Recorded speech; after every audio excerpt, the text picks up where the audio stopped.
السلام علیکم ورحمۃ اللہ وبرکاتہ۔ بسم اللہ الرحمن الرحیم، والصلاة والسلام علی سیدنا و مولانا محمد وعلی آلہ وصحبہ اجمعین، اما بعد۔ شعبان کا مہینہ چل رہا ہے اور رمضان کی آمد ہے۔ اللہ کے محبوب صلی اللہ تعالی علیہ وسلم رجب جو پچھلا مہینہ گزرا ہے اسی سے ہی رمضان کے لیے ذہن سازی شروع فرما دیتے تھے اور یہ دعا مانگتے تھے، اللہم بارک لنا فی رجب و شعبان وبلغنا رمضان، اور ایک روایت میں بارک لنا فی رمضان بھی ہے کہ اللہ ہمارے رجب اور شعبان میں برکت عطا فرما اور ہمیں رمضان کا مہینہ نصیب فرما اور ہمارے لیے اس کو بابرکت فرما۔ اور شعبان میں آپ کثرت سے روزے رکھتے تھے اور اس میں 15 شعبان کے بارے میں اس کے فضائل موجود ہیں احادیث پاک میں، اور فیہا یفرق کل امر حکیم امرا من عندنا انا کنا مرسلین، سورہ دخان کی یہ آیت ہے شروع کی، حامیم الکتاب المبین انا انزلناہ فی لیلۃ مبارکۃ۔ تو بعض مفسرین اس سے 15 شعبان لیتے ہیں اور کچھ لیلۃ القدر لیتے ہیں۔ تو 15 شعبان کے روزے کا اہتمام یہ ہر دور میں اللہ کے نیک بندے اس کا اہتمام فرماتے رہے، اور حدیث پاک میں بھی اس کی فضیلت آتی ہے کہ اس رات حدیث صحیح ہے، ان اللہ یطلع علی اہل الدنیا، اللہ تبارک و تعالیٰ ساری دنیا کے انسانوں پر اس رات میں اپنی نظر کرم فرماتے ہیں اور ان کی بخشش کے فیصلے فرماتے ہیں، سوائے 2 شخصوں کے، الا المشرک والمشاہن، ایک جو شرک کرنے والا ہو یعنی غیر مسلم ہے، مشرک ہے جو ایمان سے محروم ہے، اور دوسرا مشاہن۔ مشاہن کون ہے؟ کینہ رکھنے والا۔ ایک دل کی کیفیت ہے بغض، اور اس سے شدید ہے کینہ۔ بغض ہوتا ہے کہ مجھے کسی سے نفرت ہو گئی، اس کیفیت کا نام بغض ہے، اور کینہ اس سے شدید ہے کہ نفرت بھی ہے اور اس سے نقصان پہنچانے کا پکا ارادہ بھی ہے۔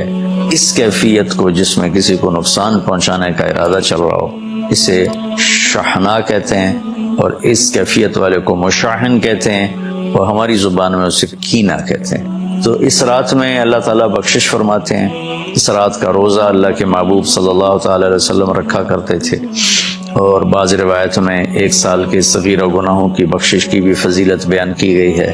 بہرحال ہر دور کے صالحین، علماء، صوفیاء اس روزے کا اہتمام فرماتے چلے آئے ہیں۔ اس رات کا اگر کچھ قیام ہو جائے اور روزہ رکھا جائے تو ہمارے اعمال میں ایک اچھے عمل کا اضافہ ہے اور ہماری نیکیوں میں اضافہ ہے، اور اس کے لیے اپنے آپ کو اگر کسی سے نفرت ہے تو پاک کیا جائے، بغض ہے تو اسے دور کیا جائے، کسی کے ساتھ ایسی دشمنی پیدا ہو گئی ہے کہ شیطان ہمیں وہاں تک پہنچا چکا ہے کہ ہم اس کو نقصان پہنچانا چاہتے ہیں، اس سے بھی اپنے آپ کو بچا لیا جائے کہ ایک دن فیصلہ اللہ تعالیٰ نے کرنا ہے۔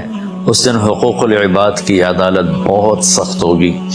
حقوق اللہ کی عدالت میں وہ سختی نہیں ہوگی جو حقوق العباد کی عدالت میں شدت اور سختی ہوگی، لہذا کسی پر ظلم کر کے نہ مریں، کسی کا حق لے کر نہ مریں۔ ہمارے اوپر ظلم ہو یا ہمارا حق مارا جائے تو اس کا تو ہمیں بہت بڑا عوض اللہ اپنے خزانوں سے دے گے، لیکن ہم نے کسی پر ظلم کیا، ہم نے کسی کا حق مارا، برائی کے بدلے میں ایسی برائی کی کہ اپنی نیکیوں کو برباد کر دیا، تو بہت بڑے نقصان کا سامنا کرنا پڑے گا، اور وہ نقصان ابدی ہوگا۔ دنیا کے نقصان وقتی ہوتے ہیں، تھوڑی دیر کے لیے ہوتے ہیں۔ تو اس رات کے لیے کچھ جاگنے کا بھی اہتمام ہو جائے، روزہ بھی رکھ لیا جائے، اگر رمضان آ رہا ہے اس کے لیے دعا مانگی جائے، اللہ تعالی ہمارے رمضان میں برکت عطا فرمائے اور ہمیں اس کے استقبال کی اللہ تعالی ہمیں توفیق نصیب فرمائے۔ سورۃ فاتحہ میں اللہ کا تعارف ہے۔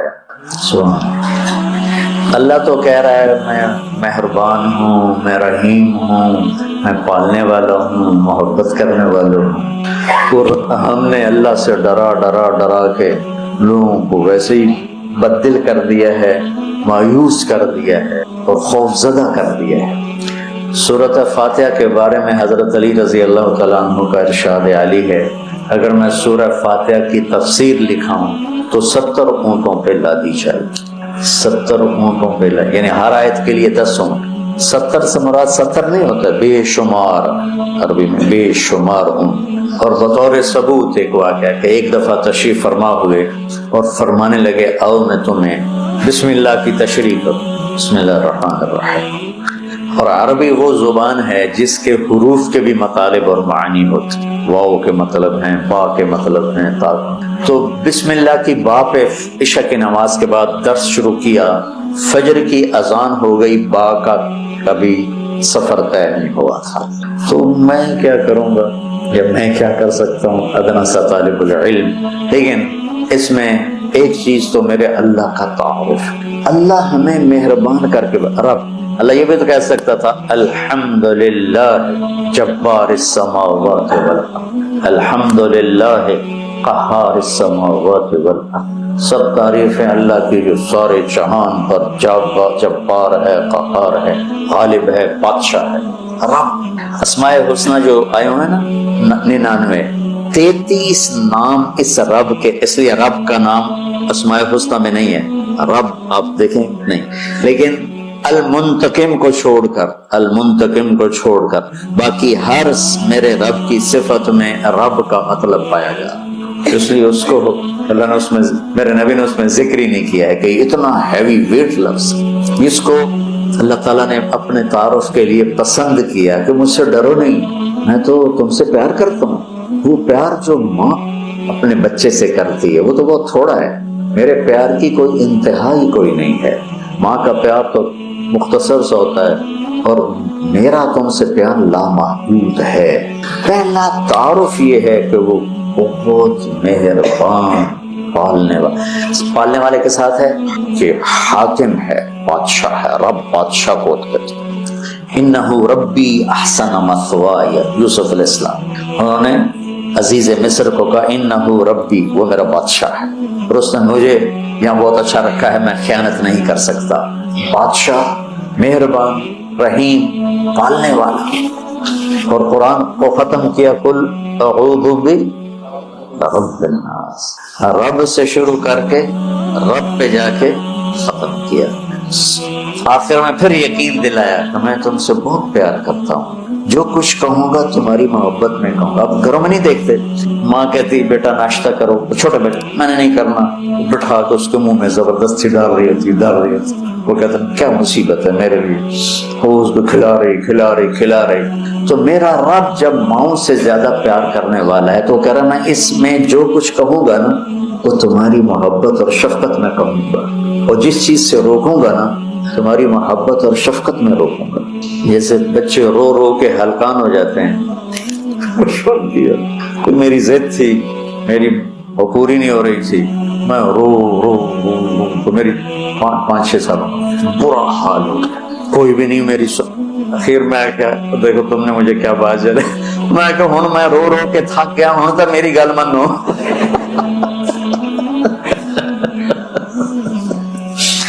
نہیں مانی گئی، کیوں؟ میرے لیے ٹھیک اور مجھے پتہ نہیں۔ تو اس مقدس کتاب میں جب اللہ کہتا ہے یہ نہیں کرنا تو اس میں ہلاکت ہے، یہ کرنا ہے تو اس میں ہمارا نفع ہے۔ تو تعارف میں اللہ نے اپنے ربوبیت، اپنے رحم کو، اپنی مہربانی کو اس خوبصورت انداز میں ذکر کیا کہ دل کھنچتا ہے، اور اتنے حسین انداز میں پیش کیا اپنا تعارف۔ جیسے یہ کئی ساتھی کہتے ہیں جب آپ ہمیں کوئی واقعہ سناتے ہیں تو ہمیں لگتا ہے جیسے وہ ہمارے سامنے ہو رہا ہے۔ وہ میں نے ایک دفعہ یہاں چنگیز خان کی تاریخ بتائی تو مولانا عدنان صاحب کے آئے ہوئے تھے چچا صاحب، تو وہ بڑے جولی سے ہیں۔ وہ بعد میں کہنے لگے جب مولانا صاحب چنگیز خان کو بیان کر رہے تھے تو میں ڈر گیا، مجھے لگا جی میں پیچھوں بیٹھا چنگیز خان۔ تو میرا رب بھی جب کوئی بیان کرتا ہے تو لگتا ہے سامنے آ۔ تو اللہ نے اپنا اس خوبصورت انداز میں تعارف کرایا کہ لگا جیسے اللہ سامنے آ گیا ہے تو وہ کہتا ہے میں تیری ہی بندگی کرتا ہوں، جیسے وہ سامنے آ گیا۔ ایا ہو نہیں، ہم اس کی بندگی کرتے ہیں جس کی یہ تعریف ہے، ایا تو اس طرح مجھے اپنا آپ پہچان کروایا ہے کہ مجھے لگتا ہے تو میرے سامنے ہے۔ کبھی ہے حقیقت منتظر نظرہ لباس مجاز کہ ہزاروں سجدے تڑپ رہے ہیں میری جبین نیاز۔ مالک یوم الدین تک یوں لگتا ہے جیسے اللہ سامنے آ گیا. کہتا جب تیرے جیسا شہنشاہ ہو تو میں کسی اور کی بندگی کیسے کر سکتا ہوں؟ جب تیری جیسا شہنشاہ ہو تو میں تیرے سوا مدد کے لیے اور کس کو پکار سکتا ہوں؟ مدد صرف اللہ سے مانگی جاتی اور کسی سے نہیں. ایک آپس میں ایک دوسرے کی مدد کرنا، مدد مانگنا، لیکن ایک ہی ذات ہے جس کے سامنے جھولی پھیلائی جاتی ہے، وہ اللہ ہے. ایک ہی ذات ہے جس کو پکارا جاتا ہے، اللہ ہے. ایاک نستعین، تیری تجھ سے مانگوں گا اور کس سے مانگوں؟ اور اللہ نے سب سے کہا ہے سب کی سنوں گا. ہمارے جو حالت ہے نا، وہ بھی ساڑی سندا نہیں، توڑی موڑدا نہیں. ارے بھائی بے نیاز ہے اور مہربان ہے، جس کی چاہے موڑ دے. اس میں کیا تم مانگنے والے بنو، دینے والا ہے، لیکن پکارو اسی. وَإِذَا سَأَلْتَ فَاسْأَلِ اللَّهَ وَإِذَا اسْتَعَنْتَ فَاسْتَعِنْ بِاللَّهِ. جب مانگنا ہو اللہ سے مانگ، اور جب مدد کے لیے پکارنا ہو تو صرف اللہ کو پکار، اللہ کے سوا کوئی مدد کرنے کے قابل. ایاک نعبد وایاک نستعین. مجھے یاد آ گیا، پڑھا تھا کہیں کہ ساری آسمانی کتابوں کا خلاصہ ہے قرآن، اور قرآن کا خلاصہ ہے سورۃ بقرہ، اور سورہ بقرہ کا خلاصہ ہے سورہ فاتحہ، اور سورہ فاتحہ کا خلاصہ ہے ایاک نعبد و ایاک نستعین. ایاک نعبد و ایاک نستعین. آگے ایک عجب دعا ہے، اہدنا الصراط المستقیم، یا اللہ میں سیدھا راستہ رکھا. جتنے انسان کے علاوہ مخلوق ہے وہ ماں کے پیٹ سے صحیح زندگی گزارنا سیکھ کے آتے ہیں اللہ کی طرف سے. ان کے اندر یہ چیز ڈلی ہوتی، ان کو پیدا ہوتے ہی پتا ہوتا ہے یہ کھانا ہے یہ نہیں کھانا، ادھر چلنا ہے ادھر نہیں چلنا، یہ دشمن ہے یہ دوست. آج پہلے دن چوہا اپنی بل سے نکلا، اپنے کھڈ سے نکلا، سامنے بلی دیکھی بھاگ کے واپس آیا. اس کو اماں نے تو نہیں بتایا تھا کہ بلی تینوں کھا جائے. میں ایک عام مثال دیتا ہوں اپنے بیان کہ بکری کو گوشت کھلاؤ مر جائے گی نہیں کھائے گی، شیر کو گھاس کھلاؤ مر جائے گا نہیں کھائے گا، کہ وہ اپنی زندگی گزارنے کا طریقہ ماں کے پیٹ سے لے کر آتے ہیں. انڈے سے نکلتے ہی چونٹی سیدھی چلتی ہے، راستہ بناتی ہے، سیدھا راستہ چلتی ہے، پوری لائن چلتی ہے، 1 سینٹی میٹر سے آگے دیکھ نہیں سکتی. کہاں سے ہوگی؟ اللہ کا نظام، اللہ کا علم کہ ہر مخلوق پیدائشی طور پر جانتی ہے یہ کھانا یہ نہیں کھانا. اور انسان جانتا نہیں ہے، نہ دنیا میں صحیح چلنا جانتا ہے، نہ آخرت کو تو ویسے نہیں پہچانتا. تو اللہ نے یہ دعا فرض قرار دے دی، ہر رکعت میں یہ دعا فرض قرار دے دی. مانگو کیا؟ اللہ میں سیدھا راستہ دے. سیدھے راستے سے ہم عام طور پر سمجھتے ہیں کہ آخرت کا سیدھا راستہ. ہر پل میں مجھے صحیح کیا کرنا ہے وہ دکھا. الصراط، اس میں دنیا کا بھی ہے اور آخرت کا. صبح اٹھا، فجر کی نماز پڑھی، یا اللہ اب صبح ہو گئی ہے، کام پہ جانا ہے، یا اللہ مجھے سیدھا راستہ دکھا. میں تیری اپنی دنیا میں کیسے سیدھا چلوں کہ تو راضی ہو جائے، اپنے دین میں کیسے سیدھا چلوں کہ تو راضی ہو جائے. چلتے چلتے چلتے کچھ ہیرا پھیری ہو گئی، کچھ غلط ہو گیا، کچھ ٹھیک ہو گیا، ظہر کا وقت آ گیا، اللہ کہتا آ جا. اب پھر مانگ، اہدنا الصراط المستقیم. چلو کچھ گڑبڑ ہو گئی، مجھے پھر بتا کہ میں نے دنیا میں کیسے سیدھے چلنا ہے اور میں نے آخرت کے لیے کیسے سیدھی زندگی گزارنی ہے. مجھ سے نہیں گزاری جا رہی، میری مدد کر. اللہ نے پھر تازہ دم کیا، چل جا. پھر ہیرا پھیری ہوئی، اونچ نیچ ہوئی، نہ کہا جا اثر میں آ جا. اثر میں آ گیا، مانگ. کیا مانگوں کا؟ مانگ کہ میں تمہیں سیدھا راستہ دکھاؤں. چونکہ تمہارے اندر یہ جانوروں کی طرح چپ ہے نہیں، انہوں نے وہی کرنا ہے جو ان کو ان کے اندر ڈال دیا ہے. یہ درختوں میں چپ ڈال دی. کبھی آم پہ انگور دیکھا، انگور پہ کریلا دیکھا، کبھی شیشم پہ پھل دیکھا، تو اندر میں ڈال دیا گیا تجھے پھل دینا ہے، کون سا دینا ہے، کس موسم میں دینا ہے، کس رنگ میں دینا ہے، کس ذائقے میں دینا ہے، کس خوشبو میں دینا ہے، کس تاثیر میں دینا ہے. تو ہمیں اس میں اللہ تعالیٰ نے دونوں تاریں ڈال دی ہیں، اچھائی برائی. تو لگا آؤ پھر مانگو، اثر میں پھر مانگو، پھر جائے کوئی اونچ نیچ ہوئے گا، آجا مغرب میں پھر مانگ. کتنا مہربان ہے، آجا مانگ یا اللہ. پھر گڑبڑ ہو گئی، پھر دیکھا راستہ، پھر کہا چل عشاء ہوگی آجا. اب حالانکہ تو نے سو جانا ہے، لیکن سو رات میں کتنی برائیاں ہوتی ہیں، سب سے زیادہ برائیاں تو رات کو ہوتی ہیں. تو آج پھر مانگ کہ میں تیری رات صحیح گزروا دوں. تیرا ہر پل صحیح گزروا دوں اور پھر آخرت کا راستہ بھی تجھے صحیح دکھا دوں.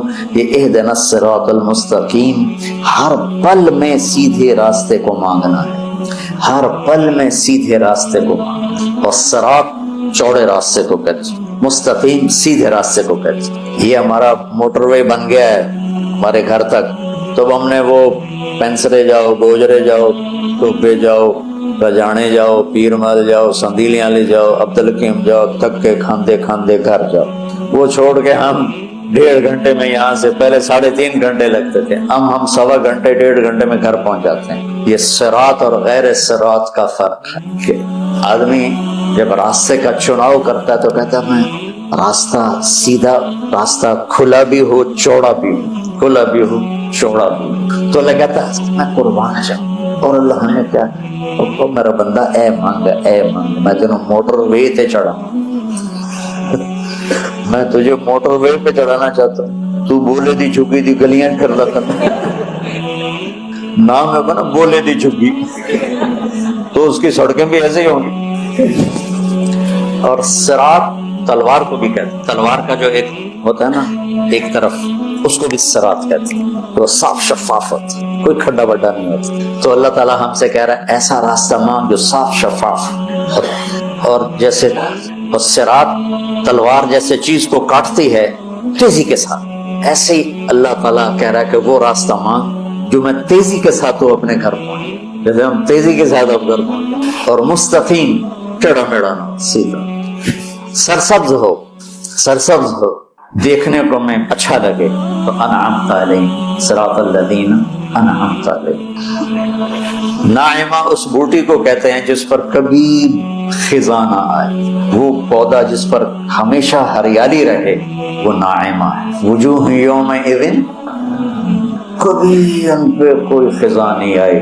تو اللہ کہہ رہا ہے صرف روڈ نہ مان، سرسبز بھی مان. کہیں چائے پیو، کتے کافی پیو، کتے بہ کے گپا مارو. وہ کوئٹے والا راستہ نہ مان، کالے پہاڑ سارے راہ ویک ویک کے بندہ برباد ہو جائے.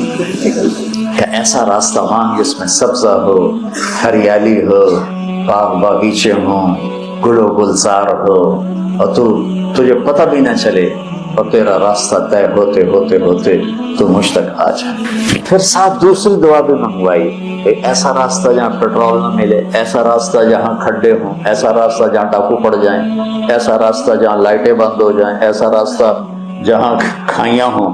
کوئی جائے گا؟ کوئی دفعہ ہم جا رہے تھے، رحم یار خان جا رہے تھے، اور جا رہے تھے راجن پور سے آگے خواجہ غلام فرید رحمۃ اللہ علیہ کا جو ہے شہر، کیا مٹھن کوٹ مٹھن.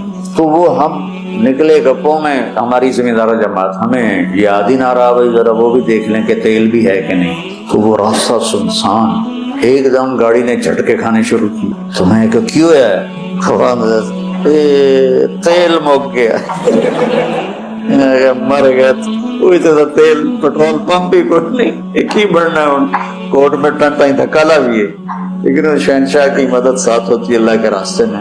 ہماری گاڑی اپنے دھکے میں چلتے چلتے دیکھا تو آگے پٹرول پمپ، اس پہ چڑھ گئی تو ہم نے اللہ کا شکر ادا کیا. تو ایسے راستوں پہ کون جانا مانگتا ہے؟ تو غیر المغضوب علیہم ولا الضالین، کہ اللہ وہ راستہ نہ ہو جس پہ نہ پٹرول ملے، نہ روٹی ملے، نہ پانی ملے، نہ چائے ملے، نہ نسوار ملے. پتہ نہیں کہاں چلا گیا. حالانکہ علم تو وسعت پیدا کرتا ہے. آج کا پڑھنا پڑھانا وہ ایسے دلوں کو تنگ کر کے سکیڑ کے چڑیا سے بھی چھوٹا بنا دیتا. ارے بھائی ہر کسی کو بطور دعا علیہ السلام کہہ سکتے ہو، علیہ السلام کہہ سکتے ہو. میں بیان کر رہا تھا تو میں یعنی ایسے نجی محفل میں بیان تھا علماء میں، تو بات کرتے کرتے میں نے کہا مولانا مودودی رحمۃ اللہ علیہ، ان کی ایک جو خدمت ہے کہ انہوں نے یہ پہلے شخص ہیں جنہوں نے دین کو آسان لفظوں میں پڑھے لکھے طبقے تک پہنچائے. اس سے پہلے جتنے علماء کی تحریریں ہیں وہ فارسی عربی کے الفاظ سے اتنی بھری ہوئی ہیں کہ کالج سکول کا طبقہ وہ پکڑ نہیں سکتا تھا. یہ پہلی شخصیت ہیں جن کی تعلیمات اور جن کی تحریروں نے لوگوں کو متاثر کی. یہ ان کا مثبت پہلو ہے. انہوں نے دین کو سیاسی رنگ دے دیا، یہ منفی پہلو ہے، اس سے ہمیں اختلاف ہے. لیکن جو انہوں نے خیر کا کام کیا ہے اس کی تو تعریف کرنی چاہیے۔ تو بچوں میں تمہیں کیا بتاؤں کہ پستی کس حد تک پہنچ چکی ہے۔ ایک مولوی صاحب کھڑے ہو گئے میری بات کے بعد، کہیں کہ آپ نے مودودی صاحب کو رحمت اللہ علیہ کیوں کہا ہے؟ رحمت اللہ علیہ تو ناچنے والے کو بھی کہہ سکتے ہیں، شرابی کو بھی کہہ سکتے ہیں، طوائف کو بھی کہہ سکتے ہیں، جو مر گئی رحمت اللہ علیہ رحمت اللہ علیہ، یہ تو دعا ہے۔ کہ یار میرے بچے اتنا بغض تو نہ رکھو کہ کسی مسلمان کے لیے رحمت اللہ علیہ کہنا بھی جرم بن جائے۔ بس یہ اس سے میں جو میں کہنا چاہتا تھا اس کی یہ وضاحت دے رہا ہوں۔ مار پہلوان رحمت اللہ علیہ سے یہ بات چھڑ گئی، وہ تشریف فرمات سے منجی پہ بیٹھے ہوئے، بدقسمتی سے وہ ریچھ تھا بھاگ کے لڑنے والا، وہ بھاگتے بھاگتے کبھی ادھر بھاگ رہا کبھی ادھر بھاگ رہا، رسہ ٹوٹ گیا۔ رسہ جو ٹوٹا تو ریچھ سیدھا مار پہلوان کی چارپائی کی طرف دوڑا۔ اب مار پہلوان نے پہلے تو انج ویکھیا بھی اوئے ایک ہی بڑی یہ تو رچھ آ رہا ہے۔ جس آدمی کو 2 نوکر اٹھاتے تھے بٹھاتے تھے، اس نے نوکروں کو نہیں بلایا دیر ہو جائے گی، خود ہی جمپ لگایا اور پیچھے بھاگا۔ آگے سادات کا گھر تھا تو بالکل قریبی، تو گھر میں بڑھ گیا اندر، تو اندر عورتوں نے کہا مار صاحب سیداں دا گھر ہے، سیداں دا گھر ہے، پردے والا گھر ہے، کہ مگر وہ ریچھ سر لیندا تو انہوں پردے دی پئی تھی۔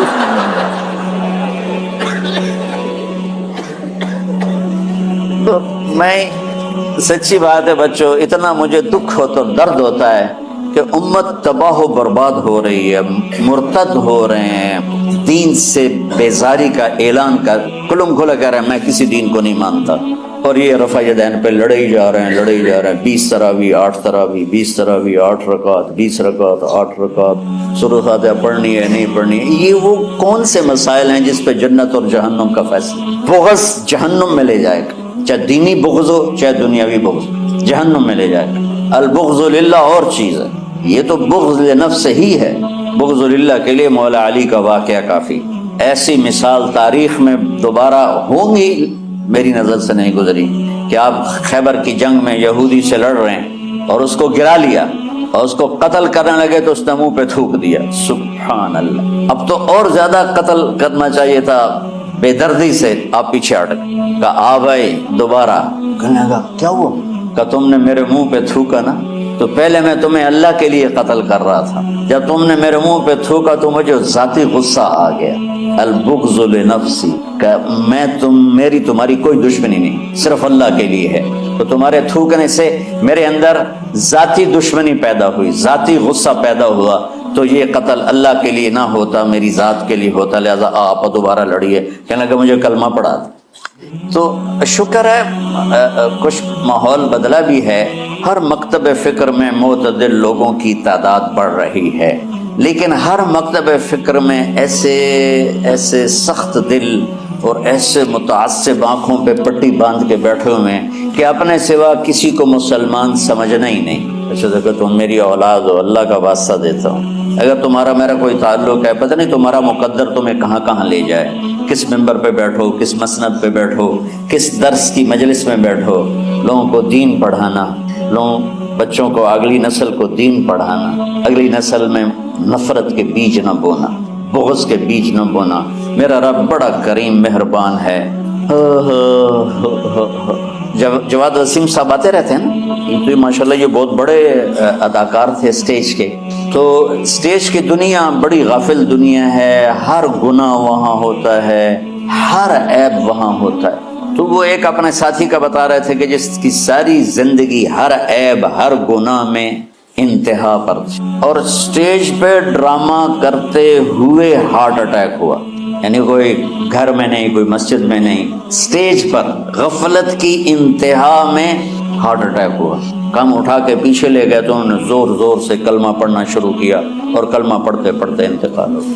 تو جس شخص کی ساری زندگی ایسے عیبوں میں گزری کہ میں منہ پہ لاتے ہوئے شرماتا ہوں، وہ مرتے ہوئے کلمہ پڑھ رہا ہے، تو میرے رب کو کیا چیز پسند ہے؟ یہ مولانا شاہ صاحب کے بھائی کا واقعہ، تو ابھی کا واقعہ۔ تو اللہ کے واسطے نہ جنت کے ٹھیکیدار بنو، نہ دوزخ کے داروغہ بنو، بے چل واڑی جا سارے آنا۔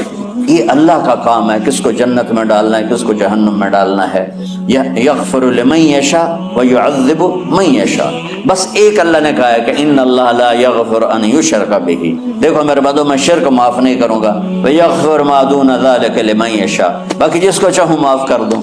تو کیوں دورے کے بچے بیٹھے ہوئے ہیں, اب جانے والے ہیں چند دنوں میں, تو خاص طور پر ان کے لیے میں یہ پیغام دینا چاہتا ہوں کہ اللہ کے واسطے اگر اللہ تم سے دین کا کوئی کام لے تو دین پیش کرنا, مسلک پیش نہ کرنا, دین پیش کرنا. امت مسالک میں بٹی ہوئی ہے, مختلف ہر ایک کی ترجیحات ہیں. میں اپنی ترجیحات جو میں صحیح سمجھتا ہوں وہ میں آپ پہ لاگو نہ کروں. ایک مثال دے رہا ہوں کہ اس کی مثال کیا ہے کہ میں کہتا ہوں بچوں نماز پڑھو, ٹھیک, یہ تو ہے دین. میں کہتا ہوں دیکھو بچوں ہاتھ یہاں باندھنے یہاں نہیں باندھنے, یا میں کہتا ہوں دیکھو ہاتھ یہاں باندھنے یہاں نہیں باندھنے, اور آمین اونچی کہنی ہے, آمین اونچی نہیں کہنی, رفع یدین نہیں کرنا, رفع یدین کرنا ہے. یہ مسلک کی تبلیغ ہے, دین کی نہیں. ہر طرف دونوں طرف صحیح احادیث موجود ہیں. میں نے اس کو لے لیا, مولوی سعید نے اس کو لے لیا, تو اس میں لڑائی کی کیا بات. تو امت مختلف مکاتب فکر میں بٹی ہوئی ہے. اللہ تمہیں توفیق دے تو دین پیش کرنا, مسلک کی تبلیغ نہ کرنا, دین کی تبلیغ کرنا. ہاں اپنے مسلک کو بتاؤ درس گاہ میں. ہم نے اپنا مسلک پڑھا درس گاہ میں, لیکن آپ کو عجیب بات بتاؤں, میں نے 7 سال رائمنڈ میں پڑھا. میں اللہ کی قسم اٹھا کے کہتا ہوں 7 سال میں ایک دفعہ ہمارے استادوں نے کسی مسلمان فرقے کے خلاف ہمیں نفرت نہیں دلائی. ایک سبق بھی مجھے یاد نہیں کہ ہمارے استادوں میں سے کسی نے چڑھائی کی ہو اہل حدیث پر, بریلیوں پر, شیعوں پر. کبھی بھی ہمیشہ میں امت امت امت امت. اللہ نے وہ ہمارے دل میں گاڑ دی وہ بات. آگے میں جو نسل تیار کرنا چاہتا ہوں ایسی تیار کرنا چاہتا ہوں, اعتدال والی امت. ہاں شعبان کے اس لحاظ سے فضیلت ہے کہ میرے نبی شعبان میں روزے بہت رکھتے تھے. صرف 15 شعبان کی بات نہیں, آپ جب رجب کا مہینہ آتا تھا تو آپ کہتے اللہم بارک لنا فی رجب و شعبان و بلغنا رمضان. یا اللہ ہمارے شعبان میں اور رجب میں برکت دے اور رمضان شریف نصیب فرما. اب رمضان شریف بھی آ رہا ہے اور آپ کو معلوم ہے ہم نے رمضان میں پڑھائی رکھی ہے, چھٹیاں نہیں رکھی. جب میں نے حسنین شروع کیا 1999 میں تو اللہ نے میرے دل میں یہ بات ڈالی کہ رمضان تو علم کا مہینہ ہے, انا انزلناہ فی لیلۃ القدر, اور 4 آسمانی کتابیں رمضان میں گزری اور سارے صحیفے رمضان میں. اپنے اللہ کو کیا پسند تھا اس مہینے کا. حضرت ابراہیم علیہ السلام پر چھوٹی کتابیں اتری 1 رمضان کو, حضرت موسیٰ علیہ السلام پر تورات اتری 2 رمضان کو, حضرت داؤد علیہ السلام پر زبور اتری 6 رمضان کو, حضرت عیسیٰ علیہ السلام پر انجیل اتری 12 یا 18 رمضان کو, اور اللہ کے نبی پر قرآن اترا فی لیلۃ القدر, لیلۃ القدر میں اترا. تو سارا آسمانی علم رمضان میں اترا. سارے مہینوں کے نام عربوں نے رکھے, محرم, صفر, ربیع الاول, ربیع الثانی, جمادی الاولی, جمادی الثانی, رجب, شعبان, رمضان, شوال, ذوالقعدہ, ذوالحج. اس میں جو رمضان ہے یہ نام اللہ نے رکھا.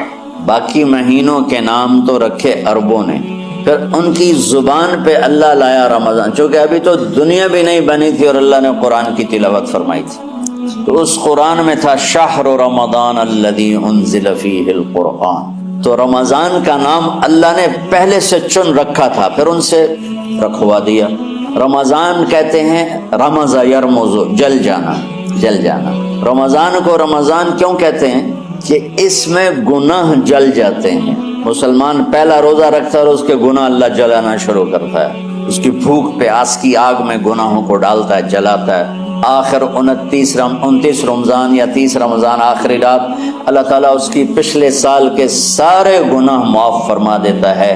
تو اس کو اس سے تشبیہ دی گئی کہ جیسے جلنے سے چیز ختم ہو جاتی ہے, رمضان کے روزے کی بھوک اور پیاس کی تپش سے اللہ تعالیٰ پچھلے سال کے سارے گناہوں کو معاف فرما دے.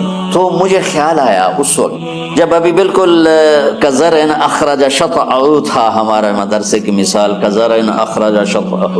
دعا کرو اللہ تعالیٰ فاستغلظ فاستوى علی سوقہ اسے بنا دے. امید تو ہے کہ کچھ شکل اللہ نے بنا دی, اللہ اسے پوری دنیا میں پھیلا دے. میری تو تمنا ہے کہ ایک ایسی مثبت سوچ کے علماء کے اللہ میرے ذریعے سے تیار کروا دے جو امت کو جوڑنے والے ہوں, توڑنے والے ہوں.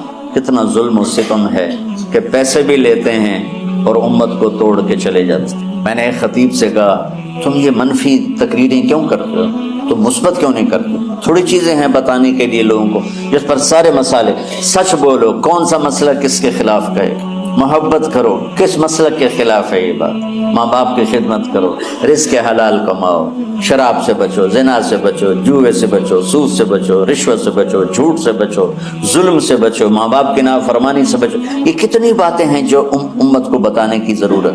کہنے لگا جی پھر پیسے نہیں لبدے، پیسے ہی اس گل دے لب دین کہ آج تسی فلانے آندا توا لین بجاونا، اگر میں توا نہ لگاؤں تو میں تو نہ پیسے ہی نہیں دینا۔ تو یہ اس وقت سٹیٹس ہے، تو کیا پیغام جائے؟ تو اللہ تعالیٰ آپ کو مثبت بنائے۔